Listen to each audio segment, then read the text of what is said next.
आज का जो टॉपिक रहेगा अपना, वो रहेगा अपना स्टॉक आइटम क्रिएशन का। ठीक है, स्टॉक आइटम क्रिएशन मतलब इससे पहले हम लोगों ने परचेस और सेल्स का ऑप्शन देखा था, है ना। तो परचेस और सेल्स में क्या देखा था हम लोगों ने, मैंने आपको बताया था कि परचेस और सेल्स की जो एंट्री है वो हम लोग तीन तरीके से कर सकते हैं। तो कौन सा तरीका था वो, यहाँ से हम लोगों ने वॉचर में आए थे, यहाँ से हम लोग अगर परचेस में जाते हैं तो अभी परचेस में यहाँ पे क्या लिखा हुआ है, नेम ऑफ आइटम लिखा हुआ है। इससे पहले आप लोगों ने ये नेम ऑफ आइटम वाली एंट्री नहीं की है। तो आप लोगों ने कौन सी एंट्री की थी, कंट्रोल एच प्रेस करके हम लोगों ने यहाँ से ये अकाउंटिंग इनवॉइस में आए थे, और यहाँ से हम लोगों ने ये जो पर्टिकुलर का ऑप्शन था, यानी ये सिंगल एंट्री थी, हम लोगों ने ये एंट्री की थी। ठीक है, अभी हमको क्या करना है, इसमें ये जो पर्टिकुलर्स है इसकी जगह हमें क्या करना है, नेम ऑफ आइटम करना है। तो नेम ऑफ आइटम मतलब क्या हो गया कि अब हमको यहाँ पे ये बताना है कि हम लोग क्या चीज परचेस कर रहे हैं और क्या हम लोग बेच रहे हैं। तो वो जो है वो कहलाता है स्टॉक आइटम।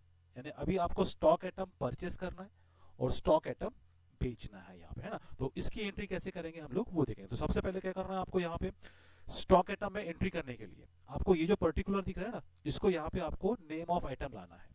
तो नेम ऑफ आइटम लाने के लिए आपको ये जो इनवॉइस है इसको आइटम इनवॉइस में कन्वर्ट करना है, जिसके लिए क्या करना है, यहाँ से आपको कंट्रोल एच प्रेस करना है। जैसे आपने कंट्रोल एच प्रेस किया तो आपके सामने देखो तीन ऑप्शन दिखते हैं यहाँ पे। पहला ऑप्शन है आइटम इनवॉइस का, दूसरा ऑप्शन है अकाउंटिंग इनवॉइस, और तीसरा ऑप्शन है एज अ वॉचर। तो जिसमें से हम लोग इससे पहले अकाउंटिंग इनवॉइस में एंट्री कर चुके हैं। आज हम लोग जो है ये आइटम इनवॉइस जो है इसमें एंट्री करेंगे। तो जिसे इसको एंटर करेंगे तो यहाँ पे देखिए परचेस वाउचर है थोड़ा चेंज हो गया।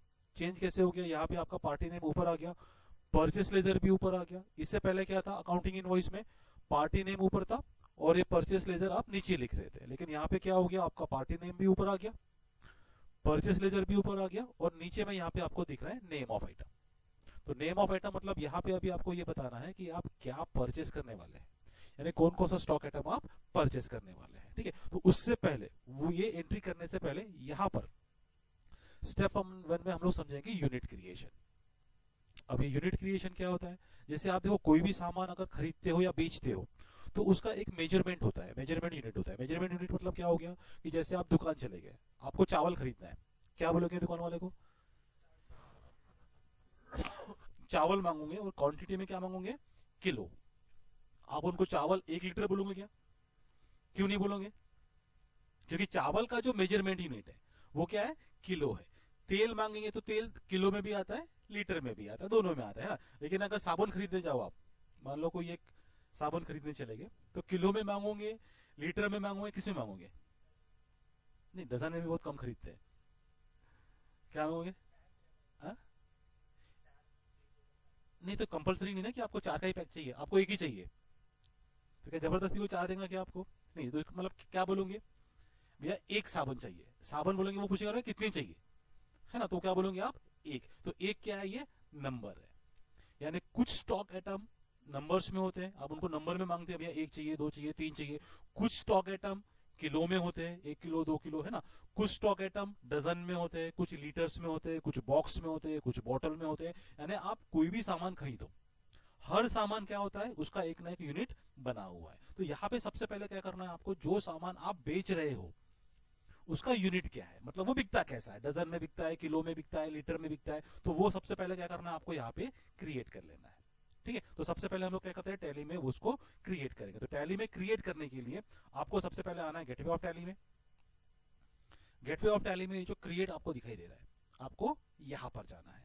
यहाँ जाने के बाद में देखो यहाँ पे नीचे में एक ऑप्शन दिखाई दे रहा है आपको यूनिट का। ठीक है, तो यहाँ पे हम लोग यूनिट में आएंगे, एंटर करेंगे।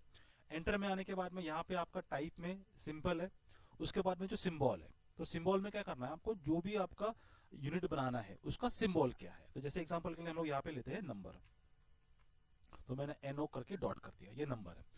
फॉर्मल नेम में क्या है, फॉर्मल नेम में आपको ये लिखना है कि ये जो आपने सिंबल यहाँ पे लिखा हुआ है इसका मतलब क्या होता है।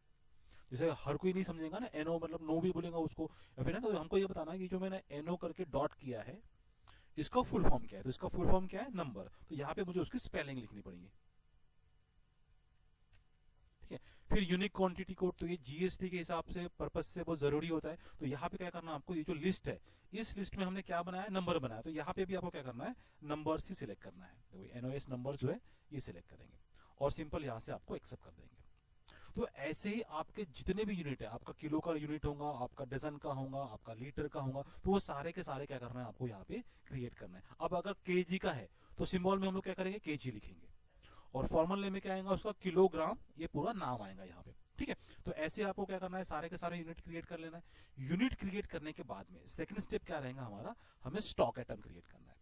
तो स्टॉक आइटम कौन सा क्रिएट करेंगे, जो चीज है हमको बेचनी है। जैसे अगर मुझे अभी एग्जांपल हम लोग यहाँ पे लेते हैं कि हम लोग कंप्यूटर बेच रहे हैं, तो कंप्यूटर क्या हो गया हमारे लिए, स्टॉक आइटम हो गया, तो हमें उसको क्रिएट करना पड़ेगा। तो उसको क्रिएट करने के लिए क्या करना पड़ेगा, यहाँ पे आपको ये जो स्टॉक आइटम का ऑप्शन दिख रहा है, आपको यहाँ जाना पड़ेगा। तो हम लोग ठीक इसके ऊपर स्टॉक आइटम में एंटर करेंगे। फिर ये जो नेम है, जैसे हम लोगों ने लेजर में नाम लिखा था कि जो लेजर हम लोग बना रहे थे उसका नाम क्या है, तो सेम वैसे ही यहाँ पे आप जो स्टॉक आइटम बना रहे हो उसका नाम क्या है वो यहाँ पे लिखना है आपको। ठीक है, तो यहाँ पे मैं लिखता हूँ क्या बना रहे हैं हम लोग, कंप्यूटर। ठीक है, तो यहाँ लिखना है मुझे कंप्यूटर, एंटर करेंगे। अंडर प्राइमरी रहेगा। अब ये जो यूनिट है, यूनिट में हमको ये बताना है, देखो यहाँ पे यूनिट हमने क्रिएट कर चुके थे। यहाँ पे क्या आ रहा है, नंबर। मतलब अब आपको बताना है कि जो कंप्यूटर आप खरीदोगे और बेचोगे तो उसका यूनिट क्या रहेगा, मतलब वो किलो में बिकेगा, लीटर में बिकेगा, डजन में बिकेगा। तो ये आपको जब ये स्टॉक आइटम आप बनाओगे उसी समय ये आपको बताना है यहाँ पे। ठीक है, तो अभी हम लोग जो कंप्यूटर बेच रहे खरीद रहे, कैसे बिकेगा, वो नंबर्स में बिकेगा। क्योंकि हम लोग कंप्यूटर खरीदने जाएंगे तो क्या बोलेंगे, एक कंप्यूटर चाहिए, एक चाहिए, दो चाहिए, तीन चाहिए, है ना। तो यहाँ से हम लोग क्या करेंगे, उसको नंबर सिलेक्ट करेंगे। नंबर सिलेक्ट करने के बाद में आपको इसको एक्सेप्ट करना है। अब यहाँ पे ओपनिंग बैलेंस है। ओपनिंग बैलेंस मतलब क्या हो गया कि जब आपने बिजनेस शुरू किया था तो आपके पास में कोई कंप्यूटर था क्या। अभी जब हम लोग बिजनेस शुरू करते हैं तब हमारे पास में कुछ नहीं रहता है, लेकिन जब हम लोग फाइनेंशियल ईयर खत्म कर देते हैं, जैसे आपने एक साल कंप्यूटर बेच दिए, अब आप नेक्स्ट ईयर में जाओगे, तो अगले साल जब आप कंप्यूटर बेचोगे तो पिछले साल के कुछ ना कुछ तो कंप्यूटर आपके पास में बचे रहेंगे। तो बस यहाँ पे आपको ये लिखना है कि पिछले साल के आपके पास में कितने कंप्यूटर है। तो हम लोग यहाँ पे मान लेते हैं कि पिछले साल के मेरे पास में कुछ 10 कंप्यूटर रखे हुए हैं। नहीं बिके तो लिखना नहीं है, अगर नहीं है आपके पास में तो नहीं लिखना है, लेकिन अगर है तो लिखना है। मतलब ये ओपनिंग बैलेंस क्या है, ये बता रहा है कि अगर ओपनिंग बैलेंस है तो लिखना है, कोई कंपलसरी नहीं है। नहीं है तो कहां से लिखेंगे, अगर है तो लिखना है, नहीं है तो छोड़ देना है इस कॉलम को। अभी हम लोग मान के चल रहे हैं कि हमारे पास में है, तो एंटर करेंगे। कितने का कंप्यूटर एक खरीदा था आपने, तो हम लोगों ने एक कंप्यूटर 10,000 का खरीदा था। तो एक एग्जांपल के लिए मैं लिख रहा हूं कि हमने एक कंप्यूटर 10,000 का खरीदा था, तो टोटल मेरे पास में 1 लाख के कंप्यूटर पहले से रखे हुए हैं। ठीक है, और मैंने क्या किया, इसको एक्सेप्ट कर दिया। तो ऐसे ही आपको जितने भी स्टॉक आइटम बनाने हैं उनका स्टॉक आइटम और यूनिट यहाँ पे आपको क्रिएट कर लेना है यहाँ पे। ठीक है, अभी हमने एक यूनिट भी क्रिएट कर लिया और स्टॉक आइटम भी क्रिएट कर लिया। अभी क्या करना है, हमको परचेस करना है और उनको सेल्स करना है। तो परचेस करने के लिए वापस हम लोग आएंगे यहाँ पे गेटवे ऑफ टैली में, यहां से आएंगे हम लोग वॉचर्स में। वॉचर्स में आने के बाद में क्या करना है, सबसे पहले हम लोग परचेस करेंगे। तो यहाँ पे हम लोग एक एग्जांपल लेते हैं कि हमने क्या किया। एक एग्जांपल मैं यहां से दिखा देता हूँ आपको। ये एग्जांपल है कि हमने क्या किया, 10 कंप्यूटर परचेस किया। किससे परचेस किया, रमेश कुमार से। क्या रेट से परचेस किया, 10,000 से। ठीक है, पर कंप्यूटर। ठीक है, अगेंस्ट बिल नंबर 145। अब इसकी एंट्री हमें क्या करनी है, उसमें करनी है। कितने कंप्यूटर खरीदे हमने, 10। क्या रेट से खरीदे, 10,000। बिल नंबर क्या था इसका, 145। ठीक है, अब सेम यही एंट्री करेंगे हम लोग टैली के अंदर में। तो यहाँ पे जो सप्लायर इनवॉइस नंबर है यहाँ पे लिखना है आपको, वो बिल नंबर 145। पार्टी नेम किससे खरीदा था, रमेश कुमार से। तो अब रमेश कुमार का लेजर हमें बनाना पड़ेगा, तो ऑल्ट सी प्रेस करेंगे और यहाँ पे रमेश कुमार का लेजर बनाएंगे। कौन रहेगा, ये सामान खरीद रहे हैं हम इससे, सेंट्री क्रेडिटर्स रहेंगे, है ना। जिनसे सामान खरीदते हैं वो कौन रहता है, सेंट्री क्रेडिटर्स। ठीक है, अभी फिलहाल ध्यान रखना, अभी फिलहाल में यहाँ पे मेंटेन बिल बाय बिल यानी कोई भी ऑप्शन आपको यस नहीं करना है। आप जब भी पार्टी का कोई लेजर बनाओगे तो इसमें मेंटेन बिल बाय बिल या कोई भी ऑप्शन रहेगा, उसको हमेशा आपको नो ही रखना है। ठीक है, इस चीज का ध्यान देना। ये एडवांस ऑप्शन है, ये हम लोग बाद में देखने वाले हैं। अभी इसको यस करेंगे, ये हमने पढ़े हुए नहीं है, तो अननेसेसरी आपके सामने अलग से दूसरे ऑप्शन आएंगे। तो हम लोग क्या करेंगे, जब भी आप लेजर बनाएंगे इन ऑप्शन को हमेशा नो करोगे, है ना। तो इसको मैं नो करूंगा यहाँ से, और यहाँ से इसको एक्सेप्ट कर दिया। एक्सेप्ट करने के बाद में ये विंडो को भी हम लोग सेव करेंगे। जनरली ये विंडो क्या होती है कि जो आपने परचेस किया था उसका डॉक्यूमेंट नंबर, डिस्पैच थ्रू किससे हुआ, कहाँ से लाया, कहाँ भेजना है, तो ये सब इन्फॉर्मेशन लिखना पड़ता है। तो ये हम लोग बाद में जब जीएसटी का टॉपिक देखेंगे उसमें पूरा डिटेल में हम लोग देखने वाले हैं इस चीज को। ठीक है, तो इसको भी आपको एक्सेप्ट कर लेना है। उसके बाद में जिसके आपने खरीदा उसका नाम क्या है, उसका एड्रेस क्या है, ये एक बेसिक इन्फॉर्मेशन यहाँ पे लिखना है। तो जिससे मैंने खरीदा रमेश कुमार है, उसका मैं यहाँ पे एड्रेस लिख देता हूँ, प्लॉट नंबर 11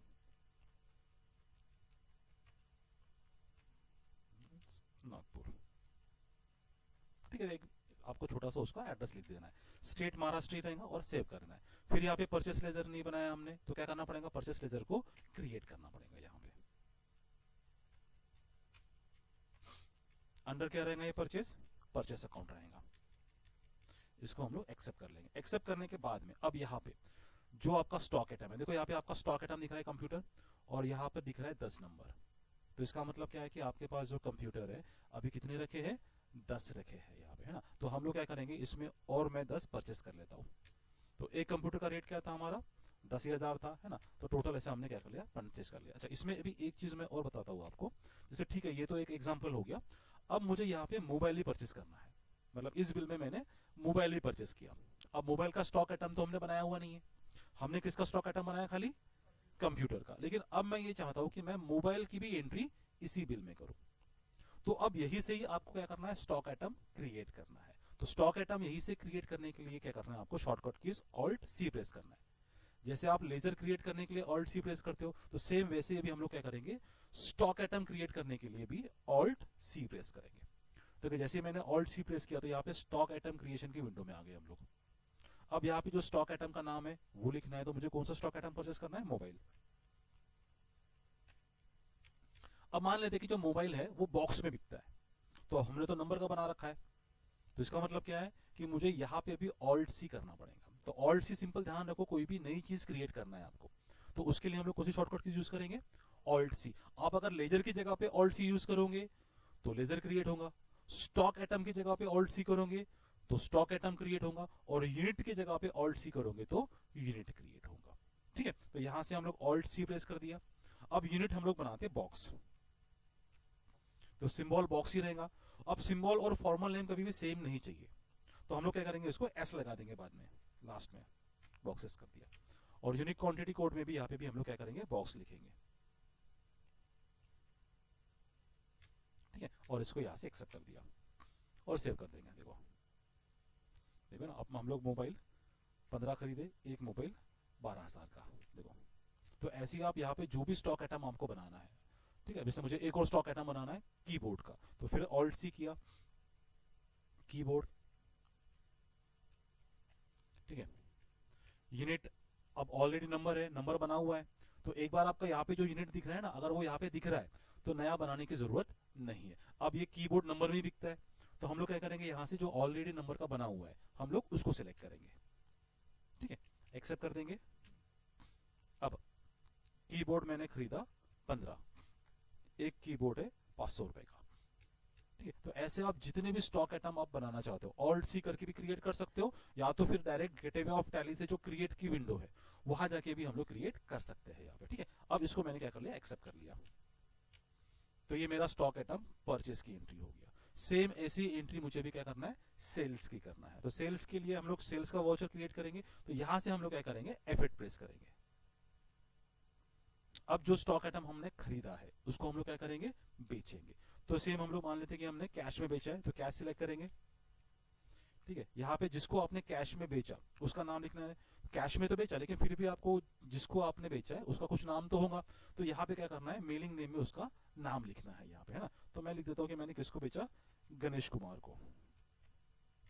अगर एड्रेस है तो लिखिए, कंपलसरी नहीं है, मैं शॉर्टकट में लिखता हूँ नागपुर,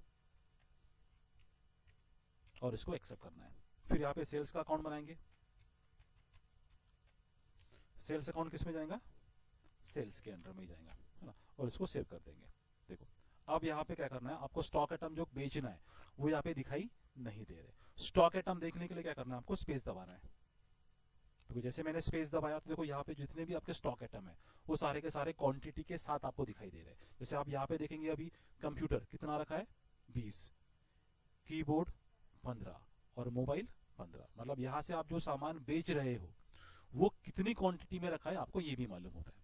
मतलब कोई कंप्यूटर अगर बोलता है कि मेरे को 25 कंप्यूटर चाहिए, आपने एंट्री किया यहाँ पे, आपको यहाँ पे 20 ही दिख रहे, आप 25 बेचोगे उसको नहीं, क्योंकि आप दे ही नहीं पाओगे। तो आप बोलोगे भैया अभी कंप्यूटर कितने हमारे पास में, सिर्फ 20 है। तो यहाँ पे आपको वो ओपनिंग बैलेंस या क्वांटिटी भी यहाँ पे दिखाई देती है यहाँ पे, ठीक है। तो अभी हम लोग यहाँ से एक एक स्टॉक आइटम बेचते हैं। तो कंप्यूटर को सिलेक्ट किया, मैं यहाँ से 5 कंप्यूटर बेचता हूँ, एक कंप्यूटर में बेचता हूँ 15,000 का, एंटर करना है, देखो उसकी टोटल अपने आप आ जाती है, फिर एंटर। फिर दूसरा स्टॉक आइटम बेचना है तो कीबोर्ड सिलेक्ट करूंगा, यानी जो भी स्टॉक आइटम बेचना है आपको क्या करना है, उसमें से उसको सिलेक्ट करना है,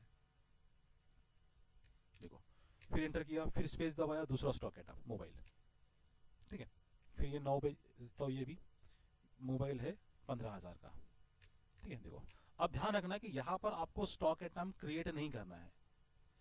क्रिएट क्यों नहीं करना है, क्योंकि आपके पास में पहले से वो चीज है, तभी तो आप बेच पाओगे ना। अगर यहाँ पर आप सेल्स में स्टॉक आइटम क्रिएट कर रहे हो तो इसका मतलब क्या है कि वो आपके पास में नहीं है ना। तो ध्यान रखना, कभी भी हम लोग सेल्स में स्टॉक आइटम क्रिएट नहीं करेंगे। स्टॉक आइटम क्रिएट हमेशा परचेस में होता है। अगर सेल्स में आप सेल्स कर रहे हो और अगर वो स्टॉक आइटम नहीं है, इसका मतलब वो आपके पास में नहीं है, उसको नहीं बेचना है यहाँ पे, ठीक है। और सिंपल क्या करेंगे, इसको यहाँ से हम लोग एक्सेप्ट कर लेंगे। हाँ, नरेशन वो आप लोगों को लिखना है, मैं तो अभी जल्दी जल्दी में सेव कर रहा हूँ ना, आप लोगों को नरेशन कंपलसरी लिखना है उसमें, ठीक है। अब इसकी मुझे रिपोर्ट देखना है। क्या रिपोर्ट देखना है कि मेरे पास में कितना स्टॉक आइटम बचा हुआ है, कितना मैंने खरीदा और कितना मैंने बेचा। तो स्टॉक आइटम की रिपोर्ट देखने के लिए यहाँ पे आना है आपको स्टॉक समरी में, ये जो स्टॉक समरी दिख रहा है आपको यहाँ पे आना है। एंटर करने के बाद में देखो यहाँ पे कंप्यूटर दिख रहा है, आपको 15 नंबर लिखा हुआ है, कीबोर्ड 6 नंबर है और मोबाइल 6 बॉक्स है। अब इसको अगर मैं एंटर करता हूँ तो यहाँ पे देखो चार्ट के साथ में आपको ये समझ में आता है कि आए कितने और गए कितने और अब बैलेंस कितने। तो अप्रैल महीने में आपके पास में इनवर्ड में 10 आए, आउटवर्ड में गए कितने 5 और बचे कितने 15। तो 15 कैसे बचे, ये 10 जो है ये क्या है, ये ओपनिंग बैलेंस था, यानी पहले से 10 कंप्यूटर रखे थे, 10 और खरीदे 20 हो गए, 5 चले गए 15 बचे। अब मैं इसको भी अगर एंटर करता हूं तो मुझे ये बताता है कि आपने कौन सी तारीख को किससे परचेस किया, कितनी क्वांटिटी में, कौन सी तारीख में आपने सेल्स किया, कितनी क्वांटिटी में। और इसी को भी अगर एंटर करेंगे तो आप सीधा बिल के अंदर चले जाएंगे यहाँ से, ठीक है। मुझे बाहर आना है तो फिर से यहाँ से स्केप करके मैं बाहर आ जाऊंगा यहाँ से, ठीक है। तो इस तरीके से आप ये जो स्टॉक आइटम है उसको सेल्स और परचेस की एंट्री करना है इसमें, ठीक है। समझ में आ गया, आज बस इतना ही देखना है।